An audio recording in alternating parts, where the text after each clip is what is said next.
Bom dia a todos, sejam bem-vindos a mais uma aula de História. No tema da aula de hoje, nós iremos falar sobre as revoluções russas. Antes de falarmos sobre a revolução em si, é importante a gente saber o que estava acontecendo na Rússia antes dessa revolução. Então, no final do século XIX, a Rússia era praticamente um país agrário, como se fosse ainda um sistema feudal. Enquanto os outros países da Europa estavam passando pelo processo de industrialização, basicamente a economia da Rússia era baseada na agricultura, onde os camponeses eram explorados pelos grandes proprietários. Bom, essa situação ela vai começar a se modificar na metade do século XX, no qual vai ocorrer aí uma aceleração do processo industrial. Isso vai fazer com que alguns camponeses migrem para a cidade em busca de melhores condições de trabalho. Porém, o trabalho na indústria ele tinha uma péssima condição e a remuneração era muito ruim. Então, no caso, para o trabalhador russo, era ruim tanto trabalhar no campo quanto na cidade. Nenhuma das situações eles tinham aí condições de fato de viver uma vida digna. Bom, após esse processo aí de ascensão industrial, nós temos o crescimento da classe da burguesia industrial. Essa classe era uma classe que tinha poder econômico, só que ela não tinha influência nem apoio político, porque a Rússia era uma monarquia absolutista, onde os czares, que eram os imperadores russos, controlavam todo o poder e basicamente eles privilegiavam a classe da nobreza. Então, embora a burguesia fosse uma classe em ascensão, que tivesse muito dinheiro, politicamente ela não tinha influência. Bom, dentro desse contexto na Rússia vão surgir aí dois partidos políticos. Os partidos políticos nessa época não são iguais aos de hoje, que você escolhe representantes.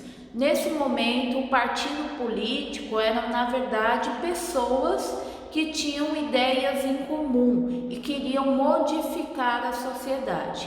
Então, no caso, esses partidos queriam tirar os czares do poder, só que eles se diferenciavam na forma de fazer isso, ok? Bom, o primeiro partido é o partido dos mencheviques. Os mencheviques eram liderados por Martov. Martov e os mencheviques, que significam membros da minoria, eles defendiam o fortalecimento da burguesia russa e que a burguesia deveria se unir aos trabalhadores para derrubar o czarismo, ou seja, derrubar o imperador. E dessa forma eles implantariam um sistema capitalista na Rússia. Após o sistema capitalista ser implantado e fortalecido, que se deveria ter uma luta aí pela construção do socialismo. Então eles acreditavam que deveria haver essa ponte. Então, a união com a burguesia, que derrubaria os czares, a implantação do capitalismo e somente depois do capitalismo, a implantação do socialismo. Bom, o segundo partido é o partido bolchevique, que é liderado por Lenin, que significa membros da maioria. E basicamente eles defendiam que deveria haver a união somente entre operários e camponeses, que deveriam se organizar, fazer a revolução, derrubar os czares e implantar diretamente o socialismo, sem ter essa passagem pelo capitalismo. Bom, os partidos formados, nós temos as causas que vão levar aí as revoluções russas. Primeira delas, crise econômica, que vai gerar aí miséria de grande parte da população russa, a situação precária de camponeses e operários e as derrotas constantes da Rússia na Primeira Guerra Mundial. Lembrando que esse é um momento aí em que está ocorrendo a Primeira Guerra Mundial. A Rússia participa da guerra, porém a Rússia sofre sucessivas derrotas. Então, basicamente, a guerra vai contribuir para o quadro de crise na Rússia. Então, vai começar a faltar alimento, a população vai passar fome e tudo isso vai se agravar aí nesse contexto de crise russa. Bom, para piorar um pouco a situação, em 1905, a gente vai ter manifestações em frente ao Palácio Imperial, onde estava o czar Nicolau II. Essas manifestações eram manifestações pacíficas e tinham o intuito de melhorar as condições de trabalho na Rússia, que eram precárias. Só que o imperador russo ele era extremamente autoritário, ele não aceitava nenhum tipo de manifestação. Então o que ele faz? Ele manda simplesmente atirar nos soldados com o objetivo aí de castigar e fazer esses manifestantes de exemplo.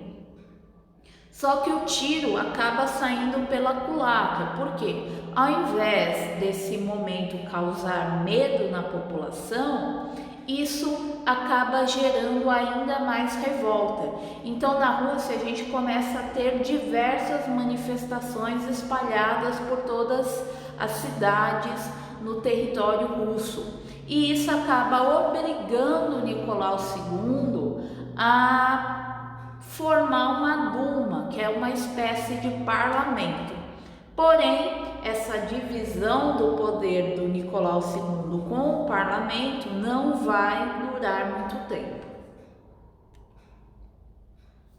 Bom, e aí, então, em fevereiro de 1917, alguns anos depois do Domingo Sangrento, a gente vai ter a Revolução Menchevique. O que seria a Revolução Menchevique? Basicamente, Nicolau II continua sendo autoritário e manda fechar a Duma, fechar o parlamento.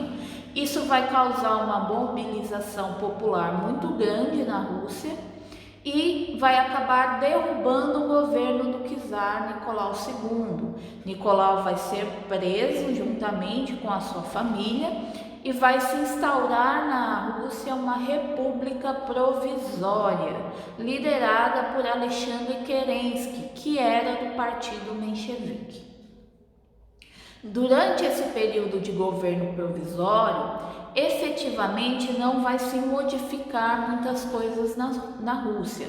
Os trabalhadores, os camponeses vão continuar tendo péssimas condições de vida, vai continuar a crise econômica, a Rússia permanece na Primeira Guerra Mundial, então o quadro de crise ele vai permanecer. A única diferença é que nesse momento a população vai ter liberdade de expressão que ela não tinha no governo de Nicolau II. E essa situação de crise vai dar base para que surja então uma nova revolução. Então, em outubro do mesmo ano, a gente vai acabar tendo a Revolução Bolchevique, que vai ser liderada por Lenin. Basicamente com o lema Paz, Terra e Pão, o Lenin vai organizar os trabalhadores e eles vão acabar derrubando o governo provisório e vai se começar a instaurar então um governo socialista na Rússia. E aí vai ser formada a Guarda Vermelha, que vai ser liderada por Trotsky, que seria uma espécie de braço direito de Lenin, e vai ser instaurado o Conselho dos Comissários do Povo com a liderança de Lenin. A partir daí a gente vai ter a implantação de um governo socialista, onde os camponeses vão receber terras, então a gente vai ter a reforma agrária com uma maior divisão das terras. Os operários vão assumir o controle das indústrias, os bancos vão ser nacionalizados e em 1918 vai ser assinado o Tratado de Brest-Litovsk, que vai retirar a Rússia da Primeira Guerra Mundial. Então, basicamente, começa a se instaurar o que seria o regime socialista. Mas é óbvio, isso não vai agradar a todo mundo, isso vai afetar principalmente a burguesia, gerando aí um novo conflito na Rússia, que vai ser a Guerra Civil. Basicamente vai ser o Exército Vermelho, que era liderado por Trotsky, que apoiavam aí os bolcheviques, e o Exército Branco, que era formado por opositores. Então, nesse Exército Branco nós vamos ter militares, a aristocracia, alguns socialistas mais moderados e os burgueses liberais. Então, essa guerra civil vai causar uma destruição muito grande na Rússia. Basicamente, a gente vai ter muitos conflitos com mortes de ambos os lados. E em 1921, essa guerra vai ter fim com a vitória do Exército Vermelho. Porém, devido aos conflitos, o país ele vai ficar completamente devastado. E isso vai gerar um processo de centralização do poder com base num partido único. Então, é um período que a gente tem o início de uma implantação de uma espécie de ditadura socialista. Bom, durante esse momento a gente tem a implantação então do NEP como uma tentativa de recuperar a economia russa. Então, basicamente, as terras que eram coletivizadas vão voltar a ser terras privadas, só que com algumas determinações do governo.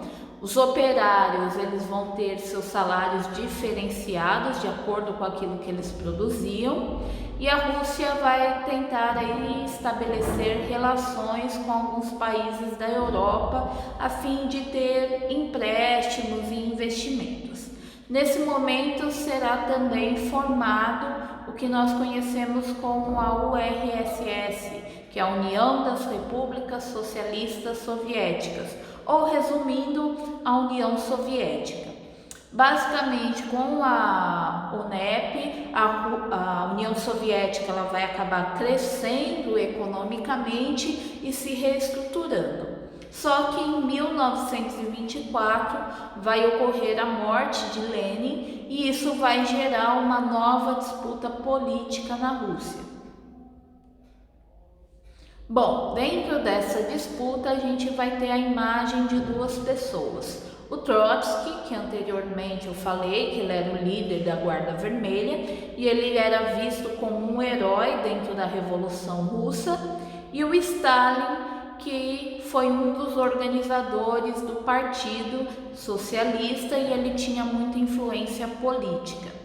Basicamente, eles defendiam ideias diferentes de como deveria se dar continuidade ao governo da União Soviética.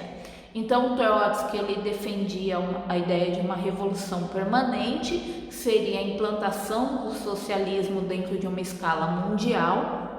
Já Stalin defendia que o socialismo ele deveria se fortalecer primeiro na União Soviética, que a União Soviética deveria se fechar e se fortalecer, e somente mais tarde estimular a implantação desse governo em outros países. Bom, Stalin vai acabar saindo vitorioso dessa disputa e vai se começar o período mais tenebroso do governo socialista na União Soviética. Por quê? O Stalin ele vai se mostrar uma pessoa extremamente autoritária que vai perseguir e executar os seus opositores.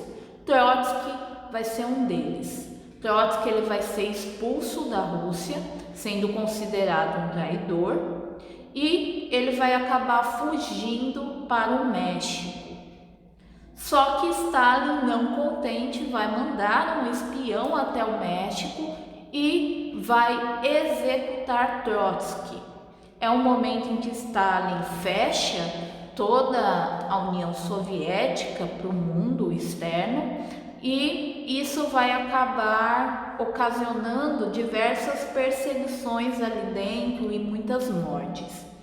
Ele também vai extinguir o NEL e vai implantar aí um controle total da economia a partir dos planos quinquenais. Isso vai acabar trazendo um grande crescimento para a economia da União Soviética e ela vai se tornar uma das grandes potências do mundo naquela época dentro da questão econômica. Porém, todo esse crescimento econômico vai se dar através aí de muitas mortes, muitas perseguições. Bom, gente, tá aí o mapa mental para vocês revisarem a matéria. Espero que tenham gostado da aula. Não esqueçam das atividades. Até a próxima.